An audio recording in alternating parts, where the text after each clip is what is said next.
তো হ্যালো বন্ধুরা, আমরা সবাই চলে এসেছি অর্জুনপুর। আমরা সবাই ক্লাবে পুজো দেখতে। এই যে লাইনটা দেখতে পাচ্ছেন, আরও 550 মিটার আমাদের এই লাইন ধরে যেতে হবে, দিলেই আমরা পুজো মণ্ডপটি দেখতে পাবো। এই যে এতটাই ভিড় দেখতে পাচ্ছেন, আমাদের এই এতটা ভিড়ের মধ্য দিয়ে 550 মিটার রাস্তা আরও যেতে হবে। যদিও রাস্তাটা অনেকটাই কম, কিন্তু এতটা ভিড়ের মধ্যে 7 মিনিটের রাস্তা আমাদের প্রায় 70 মিনিট লাইনে দাঁড়িয়ে থাকতে হয়েছিল।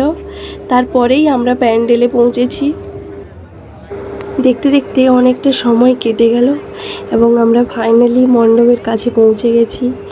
মণ্ডপটা দেখে আমাদের যত ক্লান্তি ছিল সব দূরে চলে গেছে। লাইটিংটা জাস্ট অসাধারণ, দেখে মনে হচ্ছে আমরা 2025 নয় 2050-এ এসে পৌঁছেছি। প্যান্ডেলটা জাস্ট অসাধারণ হয়েছে, দেখে মন ভরে যাচ্ছে। প্যান্ডেলটা সম্পর্কে যাই বলবো যেন মনে হচ্ছে কম বলা হয়ে যাচ্ছে। এতটাই সুন্দর আর এতটাই আধুনিকতার ছোঁয়া রয়েছে। চাঁদটা দেখো কি অসাধারণ, যেন মনে হচ্ছে আকাশ থেকে চাঁদ এসে এই প্যান্ডেলটার শোভা আরও বাড়িয়ে তুলেছে।